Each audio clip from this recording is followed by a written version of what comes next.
안녕하십니까? 지금부터 화재 예방 및 비상 대응 교육을 시작하겠습니다. 화재는 작은 부주의에서 시작될 수 있지만 짧은 시간 안에 근로자의 생명과 사업장의 재산을 위협하는 중대한 사고로 확대될 수 있는 만큼 잘 숙지하고 안전수칙을 준수해 주시기 바랍니다. 이번 교육에서는 사업장에서 화재가 발생하는 주요 원인과 예방 수칙, 화재 발견 시 행동 절차, 안전한 대피 방법, 소화기구 사용법, 그리고 심폐소생술과 응급처치 방법까지 알아보겠습니다. 화재 원인 이해. 화재는 대부분 처음부터 큰 불길로 시작되는 것이 아닙니다. 처음에는 작은 불꽃이나 불티에서 시작하지만 주변에 종이, 목재, 포장재, 유류 등 가연물로 옮겨 붙으면서 빠르게 성장합니다. 화재가 확대되면 뜨거운 연기와 열기가 천장부터 쌓이기 시작하고 이후 공간 전체가 연소하는 전면 연소 단계로 진행될 수 있습니다. 이 단계에서는 소화기 한두 대로 진압하기 어렵고 연기로 인해 대피로까지 차단될 수 있습니다. 따라서 신고와 경보는 즉시 실시하고 초기 소화는 반드시 본인의 안전과 퇴로가 확보된 경우에만 시도해야 합니다. 화재의 위험은 눈에 보이는 불꽃만이 아닙니다. 연기는 시야를 차단하여 비상구와 대피 방향을 찾기 어렵게 만들고 유독가스를 흡입하면 짧은 시간 안에 의식을 잃거나 질식할 수 있습니다. 또한 화재로 정전과 통신 장애가 발생하면 비상방송이나 연락이 원활하지 않을 수 있습니다. 대피 중에는 많은 사람이 한꺼번에 이동하면서 넘어짐, 충돌, 압사 등의 2차 사고도 발생할 수 있습니다. 결국 화재 사망 사고의 주요 위험은 불꽃뿐 아니라 연기와 유독가스라는 점을 반드시 기억해야 합니다. 사업장에서 발생하는 화재의 대부분의 원인은 관리 미흡과 방치가 주된 원인입니다.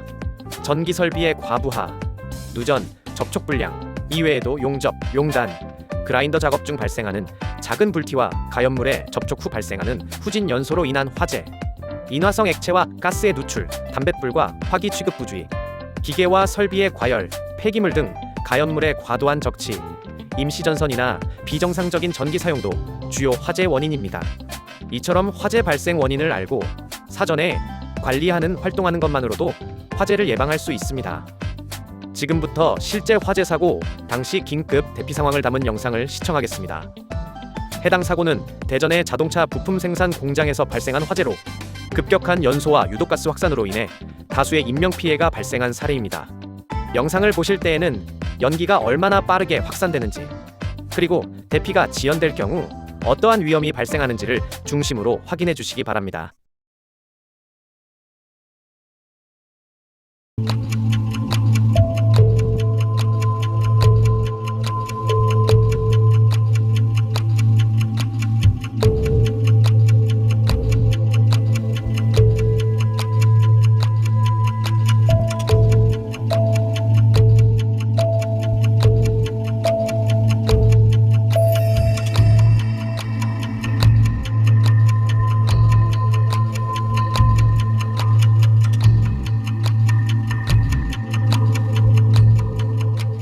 마지막 3명의 시신이 수습되면서 수색작업 18시간 만에 모든 실종자가 숨진 채 발견됐습니다. 가장 먼저 2층 휴게실 앞에서 40대 남성이 발견됐고 오늘 새벽 2층 헬스장 창문 쪽에서 9명이 한꺼번에 수습됐습니다. 오후에는 1층 남자 화장실에서 1명, 이어 붕괴된 2층 물탱크실 주변에서 3명이 잇따라 발견됐습니다.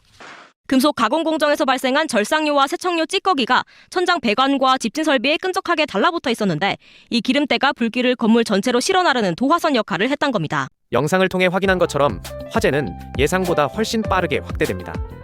특히 특히와 유독가스가 대피로를 차단하면 불길이 직접 도달하지 않더라도 유독가스로 인한 인명피해가 발생할 수 있습니다. 따라서 화재를 발견했을 때는 훈련 상황을 기억하며 주변에 알리고 경보를 작동한 후 구조 손수건으로 코와 입을 막고 신속하게 집결지로 대피해야 합니다. 사업장에서 반드시 지켜야 할 화재 예방 7대 수칙은 아래와 같습니다. 꼼꼼히 읽어보시고 숙지하여 우리 사업장에 지켜지지 않는 부분이 있는지 꼭 확인해 주시기 바랍니다. 화재 예방 7대 안전 수칙의 기본은 정리정돈이며 가장 효과적인 화재 예방 활동입니다. 초기 대응 판단. 화재를 발견했을 때는 5단계의 행동 절차를 기억해야 합니다. 먼저 화재를 발견하면 불이야 라고 크게 외쳐 주변 사람들에게 알립니다. 그 다음 가까운 비상벨이나 발신기를 작동시켜 건물 전체에 화재 사실을 전파합니다. 그 다음 불길이나 연기가 없는 안전한 장소에서 119에 신고합니다. 신고할 때에는 사업장 명칭과 주소, 화재가 발생한 위치, 타고 있는 물질, 인명피해 여부를 정확히 전달합니다. 그리고 초기 소화가 가능한지 아니면 즉시 대피해야 하는지를 신속하게 결정합니다. 소화가 불가능하다 판단되면 비상구를 이용해 지정된 집결 장소로 이동합니다. 기억하십시오. 순서는 화재 발견, 전파와 경보, 119 신고, 초기 소화 판단, 대피입니다. 초기 소화를 시도할 것인지 대피할 것인지 판단하기 어려울 때는 10초를 기준으로 생각하면 됩니다. 소화기를 방사한 후 5초에서 10초 이내에 불길이 줄어들지 않거나 오히려 불길이 커지는 경우에는 즉시 소화를 중단해야 합니다. 검은 연기가 급격히 증가하거나 앞이 보이지 않는 경우에도 더 이상 소화를 시도해서는 안 됩니다. 이때 소화기를 계속 사용하거나 화재 가까이 접근하면 연기와 열기에 고립될 수 있습니다. 불길이 줄어들지 않음, 불길이 더 커짐, 검은 연기가 급증함, 이 3가지 중 하나라도 나타나면 즉시 철수하고 비상경보를 울린 뒤 안전한 장소로 대피합니다. 가장 중요한 것은 화재를 끝까지 끄는 것이 아니라 본인의 생명을 지키는 것입니다. 3. 신속 대피 방법. 화재가 발생하면 물건을 챙기지 말고 즉시 대피해야 합니다. 엘리베이터는 정전이나 오작동으로 내부에 갇힐 수 있으므로 절대 사용하지 않습니다. 대피할 때는 비상계단과 지정된 피난 통로를 이용합니다. 연기가 있는 경우에는 자세를 낮추어 이동하고 구조 손수건을 없다면 젖은 수건이나 옷으로 코와 입을 가립니다. 시야가 확보되지 않을 때는 벽을 따라 이동하면서 유도등과 비상구 표시를 확인합니다. 이동 중에는 주변 사람에게 화재 사실을 알리고 마지막으로 대피하는 사람은 안전한 범위에서 문을 닫아 연기와 불길의 확산을 늦춥니다. 대피 중에는 뛰거나 앞사람을 밀지 말고 질서 있게 이동해야 합니다. 연기가 있는 공간에서는 문을 열기 전에 손등이나 발등으로 문 주변의 열기를 확인합니다. 문이 뜨겁다면 문 반대편에 불이 있을 가능성이 높으므로 열지 말고 다른 대피로를 이용해야 합니다. 문을 열어야 할 때는 몸을 문 정면이 아닌 뒤쪽이나 옆쪽에 두고 천천히 개방합니다. 연기가 많으면 바닥 가까이에 비교적 깨끗한 공기가 남아있을 수 있으므로 자세를 최대한 낮추어 이동합니다. 유도등과 피난 안내 표지를 따라 건물 밖으로 나온 후에는 지정된 비상 집결 장소로 이동합니다. 집장소에서는 부서별 또는 작업조별로 인원을 확인하고 미대피자가 있을 경우 출동한 소방대에 즉시 전달합니다. 중요한 물건이 남아있더라도 화재 건물에 임의로 다시 들어가서는 안 됩니다. 알리고 신고하고 판단하고 대피하는 순서를 기억하시기 바랍니다. 소화기구 사용법. 사업장에는 화재의 종류와 장소에 따라 여러 종류의 소화기구가 설치되어 있습니다. 일반 소화기는 초기 단계의 작은 화재를 진압할 때 사용합니다. 옥내 소화전은 호스를 통해 물을 방사하는 설비로 교육받은 인원이 2명 이상 함께 사용하는 것이 안전합니다. 투척용 소화기는 화재 지점이나 벽면에 투척하여 용기 내부에 소화약재를 방출하는 방식입니다. 이산화탄소 소화기의 경우 전기설비 화재 등에 사용할 수 있지만 밀폐 공간에서는 질식 위험에 주의해야 합니다. 할롱계 소화기는 연소의 연쇄 화학 반응을 차단하는 방식으로 작동합니다. 소화기구를 사용하기 전에는 반드시 화재 종류와 해당 기구의 적응성을 확인해야 합니다. 초기 화재 골든타임 내에 소화기 사용은 화재 확대 시 대형 소방차 1대 이상의 효과를 가지고 있어 꼭 사용법을 숙지해야 합니다. 소화기 사용 방법은 4단계입니다. 먼저 소화기에 안전핀을 뽑습니다. 그 다음 노즐을 불이 난 곳으로 향합니다. 이때 불꽃의 위쪽이 아니라 실제로 타고 있는 물질의 아랫부분을 조준합니다. 후엔 손잡이를 힘껏 움켜쥐며 불의 아랫부분을 향해 노즐을 좌우로 쓸듯이 움직이며 방사합니다. 바람이 불 때는 바람을 등지고 사용하고 출입구를 등진 상태에서 언제든 대피할 수 있도록 퇴로를 확보해야 합니다. 여러 명이 동시에 사용할 경우에는 서로 마주 보지 말고 같은 방향에서 방사합니다. 소화기는 초기 화재에 효과적인 기구이지만 불길이 확대되면 소화기보다 대피가 우선입니다. 옥내 소화전은 높은 수압의 물을 사용하기 때문에 원칙적으로 2명이 한 조가 되어 사용합니다. 먼저 소화전함을 열고 비상벨을 눌러 화재 사실을 알립니다. 호스와 관창을 꺼내 화재 방향으로 곱게 전개합니다. 번째 작업자는 관창을 두 손으로 단단히 잡고 자세를 낮춘 상태에서 화재 방향을 향합니다. 두 번째 작업자는 호스가 꼬이거나 꺾이지 않도록 정리한 후 밸브를 천천히 여입니다. 물이 나오면 불꽃의 위쪽이 아니라 화염의 아랫부분을 향해 방수합니다. 옥내 소화전은 반드시 교육받은 인원이 사용해야 하며 살아있는 전기 설비에는 물을 직접 방사해서는 안 됩니다. 연기나 열기가 강해질 경우에는 즉시 사용을 중단하고 대피해야 합니다. 5. 응급조치 교육. 이제 화재나 비상 상황에서 심정지 환자가 발생했을 때 필요한 심폐소생술과 자동 심장 충격기 사용 방법을 알아보겠습니다.